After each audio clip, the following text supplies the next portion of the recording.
بسم الله الرحمن الرحيم وإذ قلنا للملائكة اسجدوا لآدم فسجدوا إلا إبليس أبى واستكبر وكان من الكافرين. پھر آگے اللہ تعالیٰ نے 34 نمبر آیت میں ارشاد فرمایا کہ وَإِذْ قُلْنَا لِلْمَلَائِكَةِ اسْجُدُوا، اور جب ہم نے کہا فرشتوں سے کہ سجدہ کرو لآدم، حضرت آدم علیہ السلام کو، فسجدوا، سو سجدہ کیا، سب کے سب سجدے میں گر پڑے، الا سوائے ابلیس شیطان کے، ابا وہ نہیں مانا، واستکبرا اور اس نے بڑائی کو طلب کیا، متکبر ہو گیا، وَقَانَ مِنَ الْكَافِرِينَ اور وہ ہو گیا کافروں میں سے۔ اس آیت کریمہ کو اللہ تعالی نے شروع فرمایا ہے کہ وَإِذْ قُلْنَا، اور جب ہم نے یہ کہا، یا تو مراد یہ ہے کہ وہ ایسا وقت تھا، یہ جو وَإِذْ کا لفظ ہے کئی جگہ پر آپ دیکھیں گے، اب یہاں سے یہ شروع ہو رہا ہے اور پورے بنی اسرائیل کے قصوں میں بھی آگے کو آتا چلا جائے گا۔ عام طور پہ مفسرین نے اس کا ترجمہ یہ کر دیا ہے کہ وَإِذْ اور یاد کرو وہ وقت، اور جب لفظی ترجمہ اگر ہم کریں تو پھر تو ترجمہ یہی بنے گا اور جب، لیکن اس کی تشریح جب کریں گے تو پھر ترجمہ یوں بن جائے گا اور وہ وقت یاد کرو جب کہ ہم نے یہ کہا تھا۔ اردو میں بھی آپ دیکھیں جب بات چیت کرتے ہیں تو کہتے ہیں اور جب یہ بات ہوئی تھی، کسی کو یاد دلانا ہو تو کہتے ہیں جب یہ معاملہ ہوا تھا۔ اس کا مطلب یہ ہے کہ تم اس وقت کو یاد کرو جب یہ معاملہ ہوا تھا۔ تو وہ اس کا مطلب یہاں بھی یہ کہ جب ہم نے کلنا حکم دیا تھا، کہا تھا۔ اللہ تعالی کا قول جو ہے، اللہ کا جو کہنا ہے وہ حکم ہی ہے، اسی لیے ارشاد فرمایا کہ وہ اس کلنا، جب ہم نے یہ کہا تھا، حکم دیا تھا، اور حکم کس کو اللہ تعالی نے دیا تھا؟ فرشتوں کو یہ حکم دیا تھا کہ تم سب کے سب کیا کرو گے؟ سجدہ کرو گے لآدم، حضرت آدم علیہ السلام کے لیے۔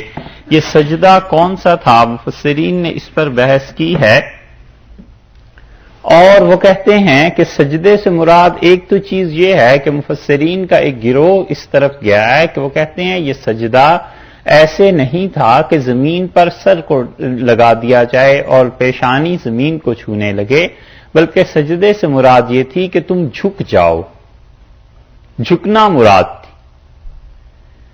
اور بہت بڑے بڑے اکابر نے اس کو لکھا ہے، کوئی چھوٹے چھوٹے لوگ نہیں ہیں۔ انہوں نے کہا ہے کہ سجدے کا لفظ عربی میں جھکنے کے معنی میں بھی استعمال ہوتا ہے، اور یہ مراد تھی کہ تم جھک جاؤ حضرت آدم علیہ السلام کے سامنے، یعنی حضرت آدم علیہ السلام کی برتری بتانا مقصود تھی کہ وہ اتنے بڑے مرتبے کے ہیں، اتنے بڑے آدمی ہیں، اتنی اچھی مخلوق ہے جو ہم نے دنیا میں پیدا کی ہے، اور دیکھو تم اس کے سامنے جھک جاؤ۔ بعض حضرات کا خیال یہ ہے، جو دوسری رائے اور دوسرا گروہ ہے مفسرین کا، کہ وہ کہتے ہیں یہ در حقیقت سجدہ تھا اور پیشانی کو زمین پر ہی لگانا تھا، لیکن یہ سجدہ تعظیم کے لیے تھا، پچھلی امتوں میں ہوتا رہا اور اس امت میں آ کر ختم ہو گیا اور اسے منسوخ کر دیا گیا۔ یہ سجدہ تعظیمی جو تھا اس کی تائید اور چیزوں سے بھی ہوتی ہے۔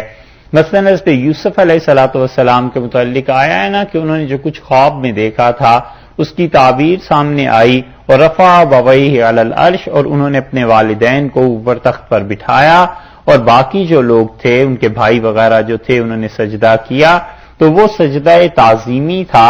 اور یہ سجدہ تعظیمی کسی کے عزت، کسی کے احترام، کسی کے ادب کی وجہ سے جھکنا اور تعظیم کا سجدہ کرنا، یہ بنی اسرائیل میں بھی اور پچھلی شریعتوں میں بھی جائز رہا ہے۔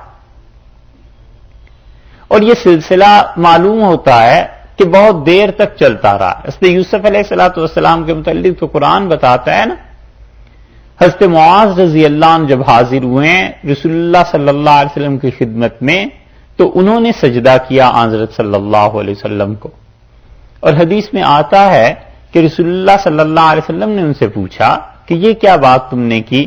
تو انہوں نے عرض کیا اللہ کے رسول جب ہم شام گئے سفر میں تو میں نے وہاں پر دیکھا کہ یہودی اور عیسائی اپنے علماء کو سجدہ کرتے ہیں، تو میں نے اس لیے تعظیم کے طور پر کیا ہے. رسول اللہ صلی اللہ علیہ وسلم نے فرمایا معاذ وعبد اللہ، عبادت اللہ کی کرو، واکرموا اخاکم، اور اپنے بھائی کی عزت کرو، اپنے بھائی کی عزت کرو. اس حدیث کا ترجمہ مولانا اسماعیل شہید رحمت اللہ علیہ نے کیا ہے، اور انہوں نے لکھ دیا ہے، دہلی کی زبان ہے نا، انہوں نے وہاں لکھا ہے اس کے ترجمے میں کہ بڑے بھائی کی عزت کرو. بس یہ قصور ہوا مولانا سے. اگر وہ لکھ دیتے کہ چھوٹے بھائی کی عزت کرو پھر تو کفر تھا ہی تھا. صرف یہ بڑا بھائی لکھ دیا اس حدیث کے ترجمے میں. آپ خود جا کر دیکھیے، نہ ہماری بات سنیے نہ کسی اور کی. تقویت الایمان جو مولانا کی کتاب ہے نا، اس کتاب کو خود کبھی کھول کے دیکھ لیجئے، پڑھنے کی عادت ڈالیے. بڑی اچھی عادت ہے، سچ بڑا فائدہ ہوتا ہے اس سے. یقین مانیں مسلمانوں نے ایک یہ کام نہیں کرنا، باقی جو ان سے مرضی کراؤ، پلان بناؤ، منصوبے. حتیٰ کہ ان کو کہو کہ امریکہ کا پریزیڈنٹ بننا ہے تو اس کا منصوبہ بھی بیٹھ کے بنا لیں گے. اور یہ کہو کہ 500 صفحے کی کتاب ہے، اس کو کیسے اسٹڈی کیا جائے، اس کو کیسے پڑھا جائے، یہ کام نہیں کرنا، باقی جو مرضی کراؤ ان سے. تو یہ آپ تقویت الایمان کو خود ہیں، یہ تقویت الایمان جو ہے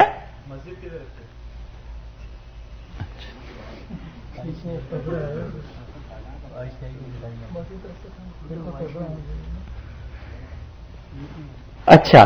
تو یہ جو ہے کیا بات کر رہے ہیں؟ ہاں، تقویت الایمان. حضرت نے اس میں بس اس حدیث کا ترجمہ کیا ہے کہ عبادت کیجئے اللہ کی اور تعظیم کیجئے بڑے بھائی کی.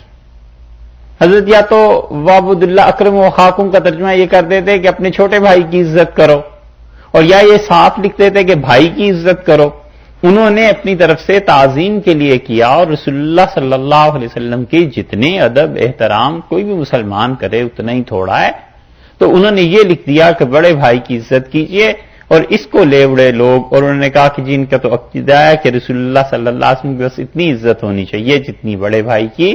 یہ بات نہیں ہے، بات صرف اتنی سی ہے کہ انہوں نے اس حدیث کا ترجمہ کیا ہے. تو یہ دوسری بات، حضرت معاذ رضی اللہ عنہ جب شام سے آئے ہیں تو معلوم ہوتا ہے اس وقت تک ان لوگوں کے ہاں سجدہ تعظیم کا کیا جاتا تھا، اور رسول اللہ صلی اللہ علیہ وسلم نے منع فرما دیا، اور آپ نے کہا کہ یہ سجدہ ہمارے ہاں درست نہیں ہے. تو دوسرا مفسرین نے یہاں مراد لیا ہے کہ وہ کہتے ہیں تعظیم کا سجدہ تھا. تیسرے اس کو مفسرین نے بعض نے لکھا ہے منار وغیرہ میں، وہ کہتے ہیں ہمیں معلوم نہیں ہے کیسا سجدہ تھا. بس وہ کہتے ہیں اس جہان کی بات ہے، اللہ تعالی نے انہیں حکم دیا تھا اور ہمیں کچھ پتا نہیں کیسا سجدہ تھا. وہ جھکے تھے، رکوع جتنا جھکے تھے پورا سجدہ کر لیا تھا. چونکہ کسی نے اس کی تصریح کی نہیں، حدیث میں بھی کچھ نہیں آتا، صرف قیاس ہی ہے نا، تو وہ کہتے ہیں کہ کچھ پتا نہیں ہے، بس اس بارے میں چپ رہو. البتہ اس ساری بحث میں ایک چیز خیال کر لینی چاہیے اچھی طرح کہ یہ تعظیم کے علاوہ ایک ہی سجدہ رہ جاتا ہے نا، عبادت کا. بحث تو اسی سے شروع ہوتی ہے نا کہ اللہ کے علاوہ غیر کا سجدہ جائز ہے یا نہیں. تو بات تو یہی ہوئی کہ بھی عبادت کا سجدہ جائز ہے یا نہیں. سجدے کتنی قسم کے ہوتے ہیں؟ تعظیم کا سجدہ ہوتا ہے، وہ اس شریعت نے منع کر دیا، لیکن تعظیم کا سجدہ کر کے کوئی کافر تو نہیں ہو جاتا. لے دے کے ایک ہی سجدے کی بحث رہ جاتی ہے کہ یہ جو سجدہ کیا گیا تھا فرشتوں نے حضرت آدم علیہ الصلوۃ والسلام کو کیا تھا، عبادت تھی یا نہیں تھی. تو یہ قطعاً عبادت کا سجدہ نہیں ہو سکتا، کیونکہ شرک کسی بھی امت میں کبھی بھی جائز نہیں رہا. اللہ خود شرک کی اجازت دے دے، یہ تو ہو نہیں سکتا. انبیاء علیہ الصلوۃ والسلام کوئی ایک نبی بھی ایسا نہیں ہوگا جس نے کبھی اپنی امت کو یہ تلقین کر دی ہو کہ آخرت کوئی نہیں آئے گی، قیامت نہیں آئے گی. یہ کیسے ہو سکتا ہے؟ انبیاء علیہ السلام کے عقائد ہمیشہ یکساں ہوا کرتے ہیں. یہ کیسے ہو سکتا ہے کہ کسی نبی نے اپنی امت کو یہ کہہ دیا ہو کہ جھوٹ جائز ہے، بول لیا کرو، حسد جائز ہے، الیاذ باللہ ایسی چیزیں نہیں ہوتی. تو عبادت کا سجدہ تو ہو ہی نہیں سکتا قطعاً. جب یہ بات طے ہو گئی کہ عبادت کا سجدہ نہیں ہے تو پھر جھگڑا کس بات کا، پھر بحث کس بات کی؟ بحث یہ کہ سجدہ وہ پھر چاہے جھکنا ہو اور چاہے حقیقت میں ایسے ہی سجدہ کر دیا اور چاہے ہمیں نہ بھی پتا ہو، کچھ فرق نہیں پڑتا۔ اور دوسری بات مفسرین نے اور بھی بڑی اچھی لکھی ہے، وہ کہتے ہیں یہ ساری بحث تو تب ہو جب یہ معاملہ اس جہان کا ہو، یہ سجدہ اس جہان کا ہے ہی نہیں، اس کائنات میں آدم علیہ السلام ابھی آئے بھی نہیں تھے، اس جہان کا ادھر کی کہیں باتیں ہیں، تو اس دنیا کو اس دنیا پر کیا قیاس کیا جا سکتا ہے؟ اس وقت تو شریعت کے احکامات ابھی شروع ہی نہیں ہوئے تھے، جن پر شریعت نافذ ہونی تھی انسانوں پر، وہ انسان ابھی دنیا میں تھے ہی نہیں، وہ تو نفاذ ہی بعد میں ہوا ہے۔ تو جب بات اتنی ہے تو پھر اس بحث کو کیا کرنا ہے؟ یہ اس جہان کا ایک قصہ تھا۔ وَإِذْ قُلْنَا لِلْمَلَائِكَةِ اسْجُدُوا، سمجھ آئی صاحب؟ یہ ہیں آراء مفسرین کی۔ تو جب ہم نے کہا، ہم نے حکم دیا فرشتوں کو کہ سجدہ کرو حضرت آدم علیہ الصلوۃ والسلام کو، اب حضرت آدم علیہ الصلوۃ والسلام کی حیثیت کیا تھی؟ بعض حضرات نے یہ جو لام ہے نا، اصل میں تو بحث اس پہ علی آدم کے لیے سجدہ کرو۔ لام عربی میں متعدد معانی میں استعمال ہوتا ہے۔ لام کا ایک مطلب یہ ہے کہ الہ کی طرف، یعنی آدم کی طرف سجدہ کرو۔ اس کا مطلب یہ ہوا کہ حضرت آدم علیہ الصلوۃ والسلام کی حیثیت قبلے کی ہو گئی، کعبے کی ہو گئی، کہ سجدہ مجھے کرو لیکن اس کی طرف کرو۔ جیسے مسلمان کعبۃ اللہ کو سجدہ کرتے ہیں تو کوئی کہتا ہے جی کعبے کو سجدہ کیا، دوسرا کہتا ہے نہیں اللہ کو سجدہ کیا۔ بات تو درست ہے، کعبۃ اللہ کو سجدہ کیا یا اللہ کو سجدہ کیا تو مطلب یہ کہ کعبۃ اللہ کی طرف سجدہ کیا، یہی ہوا نا۔ ایک تو یہ اس کی تفسیر کی گئی کہ حضرت آدم علیہ الصلوۃ والسلام کو بطور قبلہ مان کے، کعبہ کی حیثیت سے مان کے ان کی طرف سجدہ کرو، لیکن اصل میں تو سجدہ مجھے کرو، یہ معاملہ اور آسان ہو گیا۔ اور بعض حضرات کہتے ہیں کہ حضرت آدم علیہ الصلوۃ والسلام کہیں ہوں گے، اور فرشتے تو ہر طرف بکھرے ہوئے تھے، فرشتے تو آسمان کے چپے چپے پر تھے، تو لام کا مطلب عندہ کا ہوا، یعنی آدم کے پاس جا کر سجدہ کرو۔ قرآن پاک میں بھی آیا، آپ دیکھیے ایک جگہ 15ویں پارے میں سورہ بنی اسرائیل میں، اس کی تشریح وہاں سے ہو جائے گی۔ 15واں پارہ سورہ بنی اسرائیل، اور 15ویں پارے کا تقریباً نصف ہے۔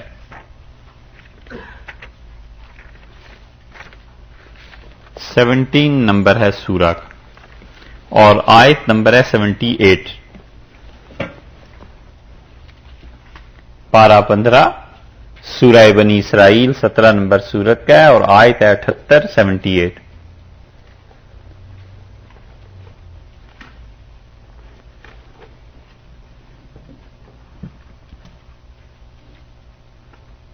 اقیم الصلاۃ، نماز کو قائم کیجئے، لدلوک الشمس، سورج کے ڈھلنے تک، جب سے سورج کا ڈھلنا ہو، سایہ جہاں ہو، جب سورج ڈھل رہا ہے اس وقت سے لے کے الی غسق اللیل، رات کے چھا جانے تک، وقرآن الفجر، اور فجر کے وقت قرآن پڑھا کیجئے، ان قرآن الفجر کان مشہودا، اس لیے کہ جو لوگ فجر کے وقت قرآن پڑھتے ہیں فرشتے اس کو سننے آتے۔ ایک تو ترجمہ یہ کیا گیا ہے، ایک یہ کیا گیا ہے کہ اقم الصلاۃ لدلوک الشمس، جب سورج ڈھلے تو اس وقت سے نماز شروع کیجئے، الی غسق اللیل، رات کے چھا جانے تک ساری نمازیں۔ سورج جب ڈھلا تو ظہر پڑھی، پھر عصر، مغرب ہو گئی، اور غسق اللیل، رات جب چھا گئی، اندھیرا آ گیا تو وہ رات ہو گئی نا، عشاء پڑھ لی، وقرآن الفجر، اور فجر کی نماز پڑھا کیجئے۔ قرآن سے مراد بعض حضرات نے یہاں نماز لی، ان قرآن الفجر کان مشہودا، اور فجر کی جو نماز ہے اس میں اللہ کے فرشتے آتے ہیں، یعنی وہ سننے آتے ہیں یا گواہی دینے آتے ہیں یا حاضری لگانے آتے ہیں کہ آج کس کس نے اپنے دن کا آغاز اللہ کے نام سے کیا۔ تو یہ بتایا ہے۔ اب یہاں پر لام جو آیا ہے نا، لدلوک الشمس، سورج کے ڈھلنے کے وقت سے، تو لام اس کے معنی یہاں یہ ہو گئے کہ جب ڈھلنے کا آغاز ہوتا ہے جس جگہ سے، یعنی جہاں بھی سایہ پڑتا ہے تو آدمی اس جگہ کو دیکھتا ہے نا، تبھی پتا چلتا ہے نا کہ سورج ڈھل گیا. تو اس لیے وہ کہتے ہیں کہ اس جگہ پر سجدہ کرو جہاں آدم علیہ الصلوۃ والسلام ہے، سب مل کے وہاں جا کر سجدہ کرو. تو وہ کہتے ہیں سجدہ تو اللہ نے کہا ہے میرے ہی لیے کرو، لیکن حضرت آدم علیہ الصلوۃ والسلام کے پاس پہنچ جانا. جیسے کہتے ہیں حج کرنے کے لیے بیت اللہ چلے جاؤ، عمرہ کرنا ہے وہاں چلے جاؤ، نماز پڑھنی ہے تو مسجد چلے جائیے. یہ ہے، یہ بھی تفسیر اس کی مراد لی. فسجدوا، بہرحال کسی کو بھی کوئی بھی تفسیر اس میں سے مان لی جائے، سب مفسرین کی آراء اس میں مختلف ہیں اگرچہ، لیکن ہر طرف اکابر بڑے بڑے مفسرین ہیں، کوئی حرج نہیں ہے. فسجدوا، سب نے سجدہ کیا، الا ابلیس، سوائے شیطان کے. سب گر پڑے سجدے. عبادت نہیں تھی، تعظیم تھی، جھکنا تھا، اللہ کو سجدہ کرنا تھا، کچھ بھی تھا، ان سب نے کیا. ابا، اس نے انکار کیا.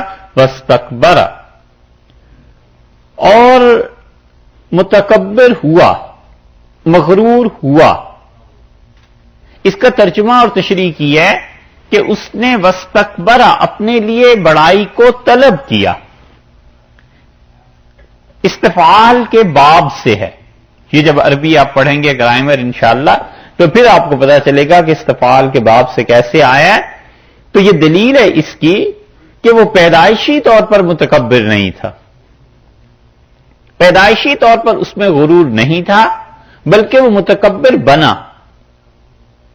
ایک چیز ہے ہونا کسی چیز کا اور ایک چیز ہے بننا.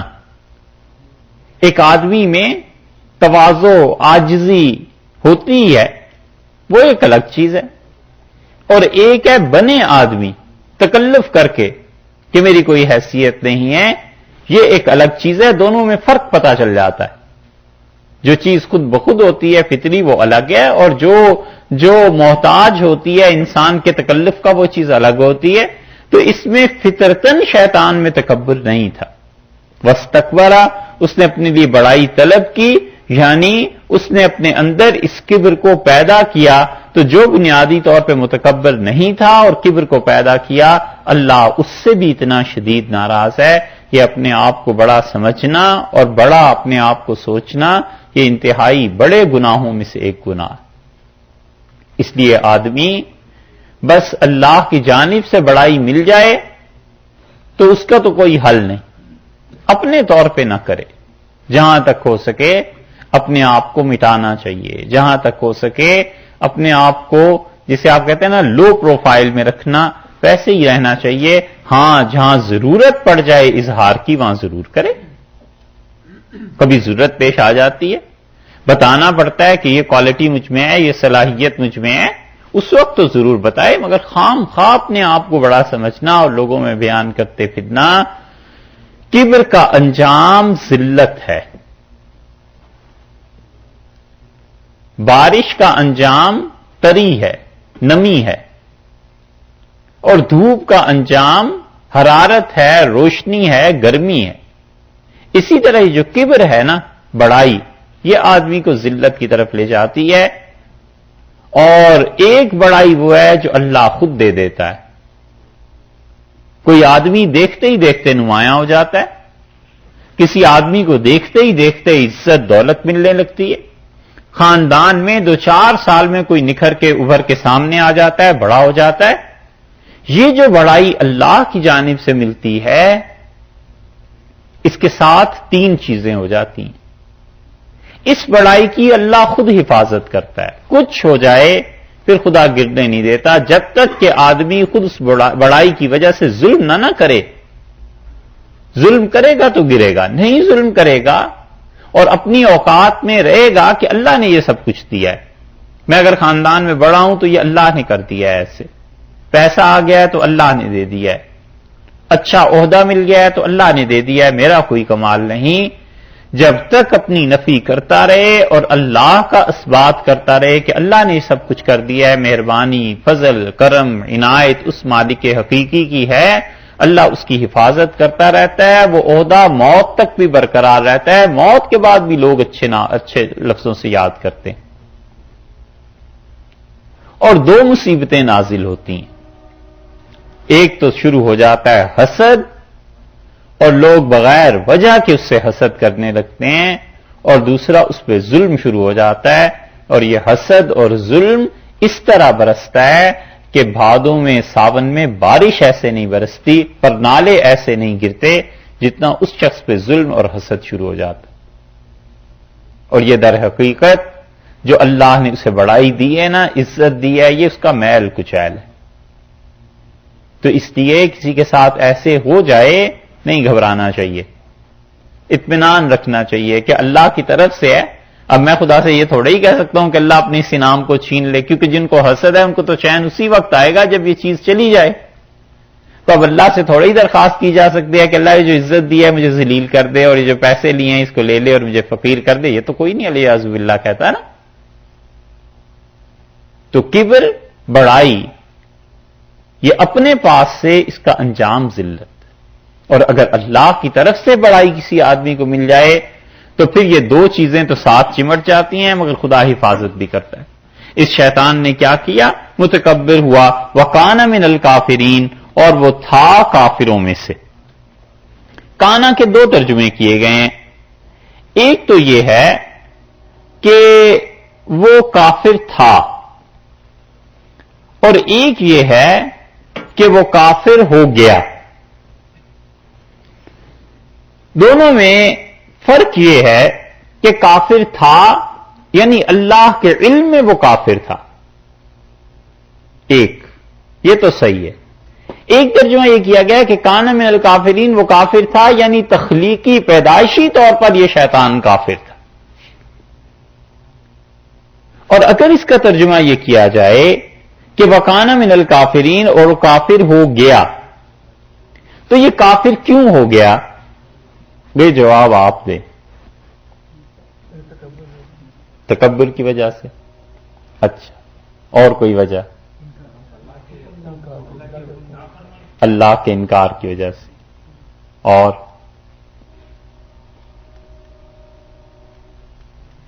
اور بھی کوئی سبب ہے؟ سجدہ نہ کرنے کی وجہ سے. یہ بھی لوگ سمجھتے ہیں. اچھا، آپ نہیں سمجھے. دیکھو مجھے کہاں پھنسا رہے ہیں. کانا من الکافرین، اور وہ کافر ہو گیا. اس کا مطلب یہ ہے کہ وہ کافر جو ہو گیا سجدہ نہ کرنے کی وجہ سے نہیں ہوا، اس لیے کہ سجدے کو چھوڑ دینا یہ زیادہ سے زیادہ کبیرہ گناہ ہوا نا. تو کبیرہ گناہ کی وجہ سے کافر ہو جائے اور خدا کی لعنت پڑ جائے، ایسے نہیں. در حقیقت بات وہ ہے جو آپ لوگوں نے پہلے کہی کہ اصل بات یہ ہے کہ اس نے اللہ کے حکم کا انکار کیا. یہ ہے ہمارا مسلک کہ ہم کہتے ہیں بات سجدے کی نہیں ہے. سجدہ تو نہیں کیا تو ایک کبیرہ گناہ کر لیا. بات در حقیقت یہ ہے کہ اللہ کے حکم کا مذاق اڑایا، اللہ کا حکم نہیں مان. اور اس اختلاف کی زد کہاں جا کر پڑتی ہے؟ خارجی یہ کہتے تھے، اور اب بھی بعض لوگ کہتے ہیں کہ اس نے سجدہ نہیں کیا لہذا وراندہ درگاہ ہو گیا. اگر یہ مان لیا جائے تو خارجی کہتے ہیں اسی لیے تو ہم کہتے ہیں کہ کبیرہ گناہ کا مرتکب کافر ہوتا ہے. وہ اپنے عقیدے کو یہاں سے ثابت کرتے ہیں. اب سمجھے؟ وہ اپنے عقیدے کو یہاں سے ثابت کرتے ہیں کہ کبیرہ گناہ کا مرتکب کافر ہوتا ہے. ہم کہتے ہیں یہ کبیرہ گناہ کی بات نہیں ہے یہاں پہ سجدہ کرنے نہ کرنے کی. اصل سجدے کی بھی پیچھے جا کے دیکھو تو اللہ کے حکم کے انکار کیا، ابا واستکبرا. اللہ نے فرمایا اس نے انکار کیا اور مغرور ہوا. یہ ہے وجہ اس کے کفر کی. اور اس کی مثال ایسے سمجھیے جیسے ایک آدمی نے نماز نہیں پڑھی تو خارجی تو کہے گا یہ کافر ہو گیا کیونکہ اس نے کبیرہ گناہ کیا، اور اس کے مقابلے میں اہل سنت والجماعت یہ کہیں گے کہ یہ کافر نہیں ہوا، اس نے کبیرہ گناہ کیا ہے. اور اگر یہ کہہ دے کہ سرے سے نماز فرض ہی نہیں ہے تو پھر کافر ہو جائے گا، کیونکہ یہ بات اور ہے، نہ پڑھنا اور چیز ہے.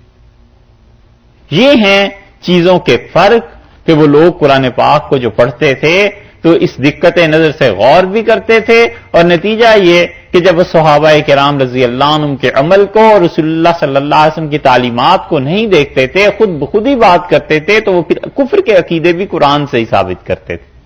جب عقیدے کا ثبوت انہوں نے قرآن سے ہی دیا نا، کہ انہوں نے کہا سجدہ نہیں کیا اس لیے کافر، ہم کہتے ہیں یہ بات نہیں، کیونکہ کبیرہ گناہ کا مرتکب ہمارا یہ عقیدہ اور ایمان اور اسی پہ فتویٰ ہے کہ وہ کبھی بھی کافر نہیں ہوتا.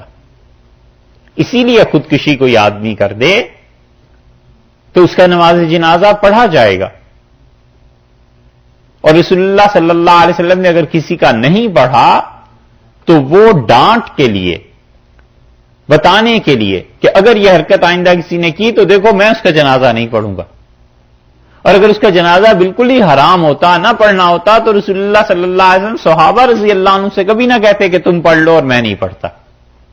اس کا مطلب یہ ہے کہ ڈرایا ہے کہ ایسی حرکت نہ کی جائے، وگرنہ اصل میں تو ٹھیک تھا جنازہ اس کا. حدیث میں آتا ہے قرض والوں کے متعلق بھی کبھی کبھی ہوتا تھا. حضرت صلی اللہ علیہ وسلم بالکل ابتدائی دور میں کہتے تھے اس پہ کچھ قرض ہے، لوگ کہتے تھے جی، تو آپ فرماتے خود ہی جنازہ پڑھو، میں نہیں پڑھتا. یہ ایک طرح کی رکاوٹ لگانی تھی کہ صبر کرو، برداشت کرو، اور قرض کی عادت اپنے آپ کو مت ڈالو. تو یہاں پر وَكَانَ مِنَ الْكَافِرِينَ، اور وہ کافروں میں سے ہوا. کس طرح؟ یا تو ترجمہ کیجئے کہ ہو گیا کافروں میں سے، پہلے نہیں تھا، اور کافر ہو گیا تو کس وجہ سے؟ اس لیے کہ ابا واستکبر، یہ نہیں ہے کہ سجدہ نہیں کیا. اس کے بعد اللہ تعالیٰ فرماتے ہیں وَقُلْنَا، جی فرشتوں کو حکم دیا، سب فرشتے سجدے میں گر گئے مگر شیطان تو فرشتوں میں نہیں تھا. اچھا، اچھی بات کیا.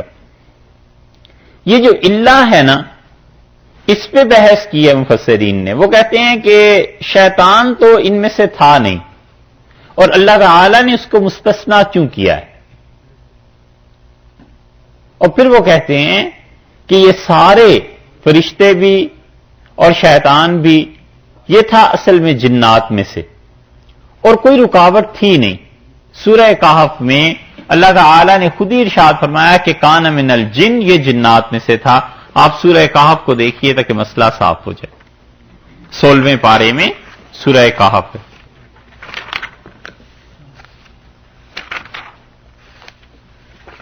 16ویں پارے کا حصہ دیکھیے گا. 15ویں پارے سے شروع ہوتی ہے، لیکن 16ویں پارے میں جو حصہ ہے وہاں یہ آیا. آیت نمبر اس کی ہے، ہاں پھر تو آیت نمبر 50 ہے اس کی. 18 نمبر سورت ہے یہ، تو 15ویں پارے میں ہی. جی 15ویں پارے میں.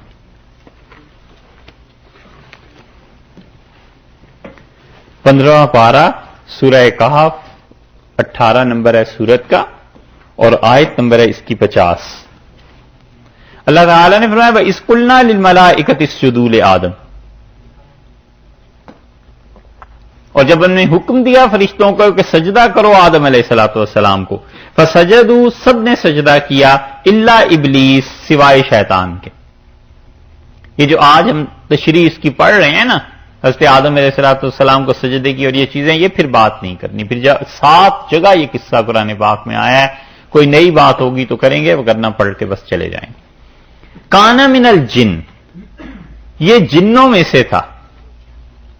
دیکھا، یہ تصریح آ گئی کہ فرشتے سارے ہی اللہ کے معصوم مخلوق تھی خدا کی، انہوں نے سجدے کیے. کانا من الجن، وہ جنوں میں سے تھا. ففسق عن امر ربہ، اور اپنے پروردگار کے حکم سے فسق، نکل گیا، نافرمان ہوا.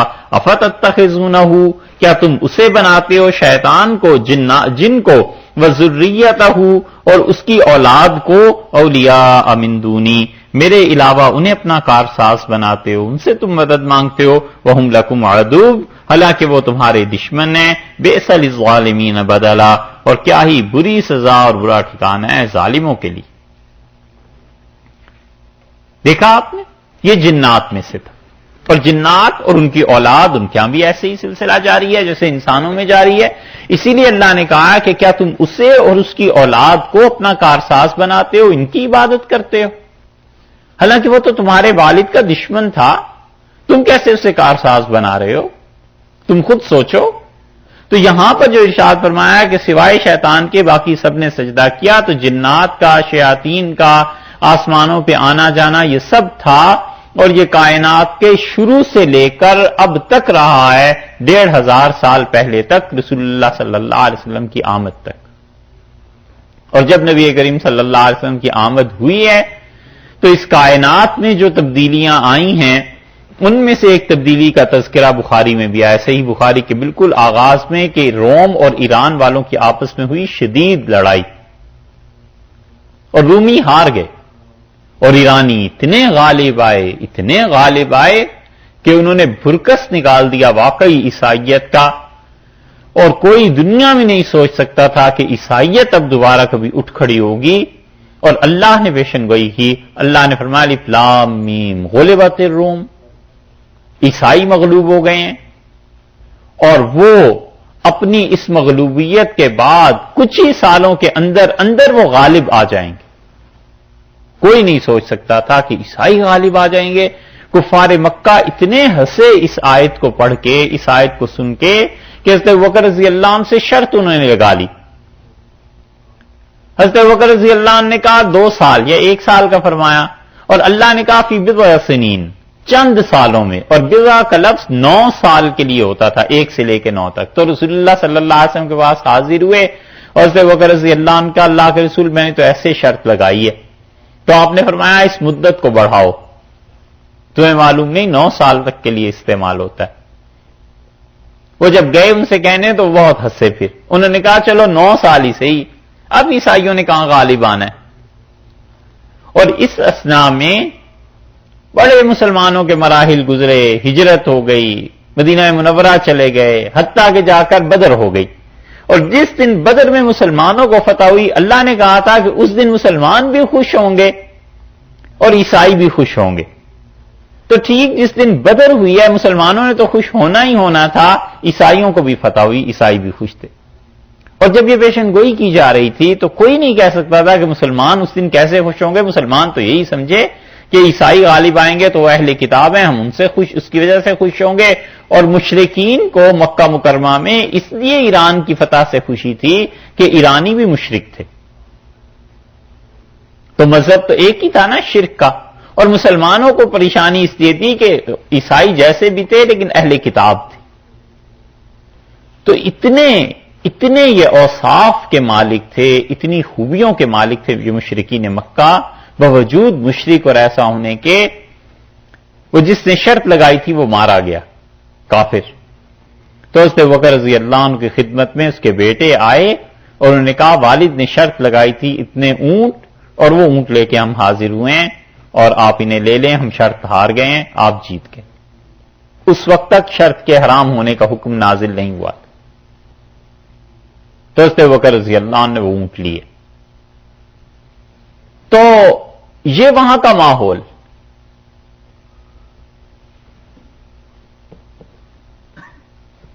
اور بات کہاں سے تھی؟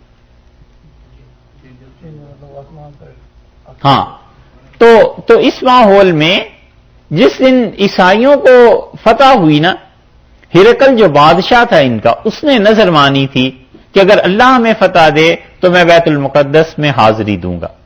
بیت المقدس میں وہ آیا ہے کئی برس کے بعد اپنی نظر کو پورا کرنے، تو اس نے اپنے نوکروں سے کہا کہ میری چارپائی باہر بچھا دو، رات کو سونے کے لیے چارپائی لگی۔ تو صبح اٹھ کے اس نے خط لکھا اپنے ایک دوست کو، اور صحیح بخاری میں اس کا ذکر آتا ہے، اس نے کہا کہ آج رات میں ستاروں پر غور کرتا رہا اور ان کی چال بدل گئی، اور اس خط کا خلاصہ یہ تھا کہ تمہیں یاد ہوگا کہ میں نے اور تم نے جس استاد سے علم نجوم پڑھا تھا وہ بتاتے تھے کہ جب آخری نبی صلی اللہ علیہ وسلم دنیا میں آئیں گے تو ستاروں کی چال بدل جائے گی، تو مجھے لگتا ہے وہ نبی آ گئے۔ اور رسول اللہ صلی اللہ علیہ وسلم ٹھیک اسی دور میں اللہ کو جب کام کوئی کرنا ہو تو ایسے ہی ہوتا ہے، ٹھیک اسی دور میں آپ خط لکھ رہے تھے حدیبیہ کے بعد مختلف لوگوں کو کہ اسلام قبول کرو، اگلے دن خط اس کے پاس پہنچ گیا ہرقل کے پاس بیت المقدس میں کہ تم اسلام قبول کرو۔ تو یہ سمجھ گیا کہ وہ جو کچھ اس نے دیکھا ہے نا ستاروں کا وہ ٹھیک ہے۔ تو اس کے دوست نے اسے جواب میں لکھوایا کہ مجھ تک تو اس نبی صلی اللہ علیہ وسلم کا پیغام پہنچ گیا ہے اور میں نے تو اسلام قبول کر دیا اور تم بھی کرو. وہ ادھر سے خط چلا کسی دور دراز کے علاقے سے، عیسائیوں کو پتا چلا تو انہوں نے اسے مار دیا. ہرقل کو جب پتا چلا، خط پہنچا، پڑھ لیا، اسے اندازہ ہوا کہ بات تو میری صحیح ہے، مگر جب دوسری اطلاع ملی کہ تمہارے اس دوست کو انہوں نے مار بھی دیا، عیسائی جو پادری تھے، تو پھر اس نے اسلام قبول نہیں کیا. لیکن اس نے کہا، بخاری میں لفظ آتے ہیں، اس نے کہا کہ یہ جو میرے پاؤں کے نیچے کی زمین ہے نا، اللہ کی قسم یہ بھی ایک دن اس کے قبضے میں چلی جائے گی. وَلَوْ كُنْتُ عِنْدَهُ لَغَسَلْتُ عَنْ قَدَمَيْهِ، اور میں اگر اس نبی صلی اللہ علیہ وسلم کے پاس ہوتا میں اس کے پاؤں دھو کر پیتا.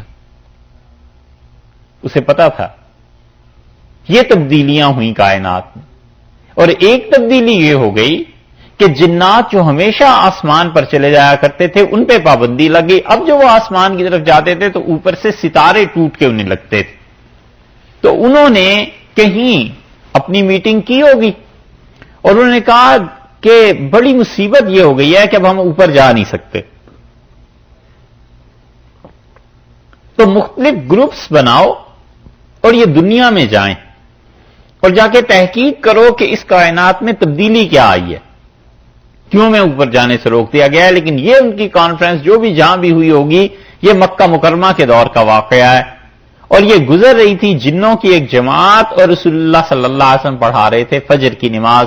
26ویں پارے میں آتا ہے کہ وہ جنات رک گئے اور انہوں نے کہا کہ یہ وہ چیز ہے غالباً جو تبدیلی آئی ہے یہ اس وجہ سے ہم روک دیے گئے ہیں. اور پھر انہوں نے اس مقام پہ رسول اللہ صلی اللہ علیہ وسلم سے قرآن کو سنا، اسلام کو قبول کیا، اور نبی کریم صلی اللہ علیہ وسلم کی یہ جو تعلیمات تھیں یہ جنات میں عام ہونا شروع ہوئیں. تو جنات کا آنا جانا اوپر ہمیشہ رہا ہے. اس موقع پہ پابندی لگ گئی. یہ قرآن سے ثابت ہے، سورہ صافات میں، آقاف میں کئی جگہ ذکر آئے گا، انشاءاللہ آپ سے عرض کریں گے. تو اس لیے یہ تو پہلے جاتے تھے، اب وہاں جب حکم ہوا فرشتوں کو کہ سجدہ کرو، جنات کو بھی حکم ملا اور ان میں سے اس نے انکار کر دیا، ابلیس نے. یہ ہے وہ بات جو آپ پوچھ رہے ہیں.